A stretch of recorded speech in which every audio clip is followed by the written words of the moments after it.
Hello there. The good news is they are going to keep coming, and if they are not already, then very soon they will be your neighbour. And you will shut up and pay for them, you racists.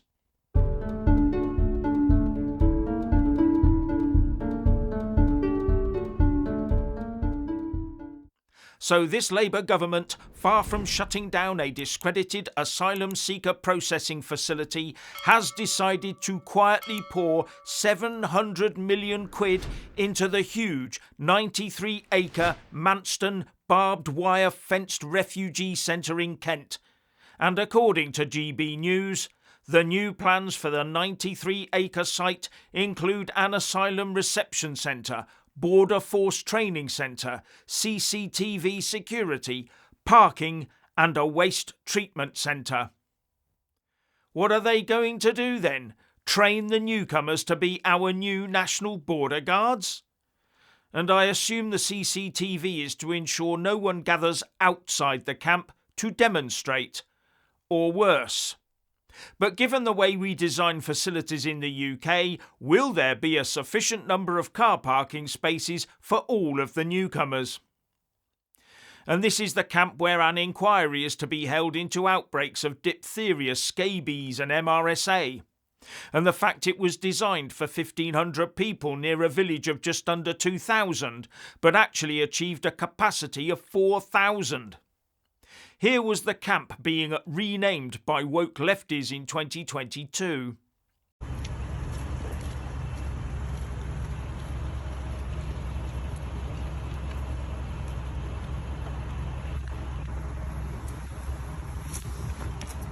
I'm splitting this here basically. Right, yeah. You can move that. You want to close leave. Can you call the police? Have you called them? Refugees welcome! Refugees welcome! And now the camp is being expanded, quietly and secretly, with the locals never being officially told about this. So I wonder if the lefties will be back to rename it to the Yvette Cooper Centre for Cruelty to Refugees. Anyway, this expansion tells us exactly what the future holds for the UK, where illegal immigration and refugee claims are concerned. The government obviously foresees a continued rise in arrivals, all driven by the requirements of the UK establishment uniparty system to manically obey all international laws that places such obligations on the UK, binding or not. And you have to wonder where else across the country this is taking place right now, don't you? With local Manston residents voicing, shall I call it, concerns about the situation.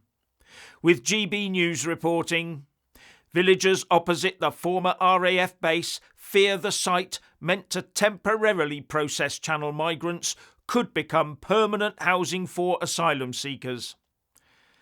Well, when the government said they would be cutting back on the use of hotels for these people, they didn't mean the numbers would drop, no. Just that the 220 hotels across the UK as of January this year would no longer be used to accommodate them. And the ability of local councils to house them is already overloaded, leaving the option of newer, much larger camps as the only one left, one supposes. Until the Deputy Prime Minister Angela Rayner can get her backside into gear to free up all that agricultural land and build the requisite millions of new homes for the newcomers and place all the wind turbines and solar panel farms to supply power to them. And because of the UK uniparty establishment's slavish adherence to so-called international law, then we have to suck it up. On the premise that international law allows just about anyone, anywhere, to up sticks and find somewhere that will be better for their lives. It's become a human right. Well, at least in the eyes of the non-binding UN Global Migration Compact and the binding on the UK only ECHR. And on the subject of this international law, it is a term used to make sure the proletariat thinks It is divine law from on high that they cannot argue with or ever change in any way. Then couple in the term the rule of law, as if all laws our super woke political masters make, even outside of a manifesto, must be obeyed and to the letter with no criticism. Then factor in an unchallengeable Supreme Court, chock-a-block full of super woke judges, and job done. That's where we're at. Now the leader of His Majesty's official opposition, the Tory leader Kemi Badenoch, is giving a speech today saying something about the party must be willing to disengage from international law. Willing to think about it. Her party is part of the super woke establishment, stuffed full of woke lefties. They will never agree to upset the international wokerati consensus. The Tories are finished anyway. Now, the only laws we need to worry about in the UK are the ones that affect us in the UK. We should keep the laws that are good for us and ditch the laws that are being weaponised against us by that internationalist wokerati. We're always changing laws, aren't we? Except these days, new laws and changed laws always seem to work to morph our country into a failed, woke state full of anti-UK sentiment. And that has to change. Now, I will point out that housing for newcomers has to reach a certain standard. But housing for Brits, not so much. So putting Brits in the camps would be okay, and allocating the nicer housing to newcomers would probably fit those legal requirements quite nicely. So putting a camp next to an English village could be a good place to start. Anyway, is it any wonder this Labour government will be squeezing more tax out of us in very short order? Now, on the completely different topic of nuisance neighbours, here's Reform UK MP Lee Anderson. Hey, up to me again, just about finishing off here in my office in Westminster. But early on today, during Home Office questions, I asked a question about nuisance neighbours, nuisance tenants. And to be honest, my inbox has been filling up over the past few hours.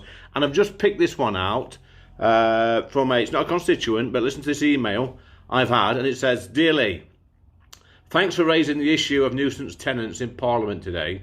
Even though you're not my MP, could you please help me and my family with the problems we've encountered with a nuisance tenant? It started about 7 months ago when this bloke, this funny looking bloke, and his family moved in.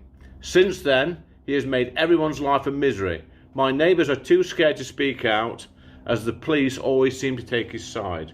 We have tried speaking to him, but he just won't listen. Please help us. His address is 10 Downing Street in London." Finally, please like, subscribe and comment below, and check out our other channel, Tripe and Whatnot. Link in the descriptions box below. And thank you for watching.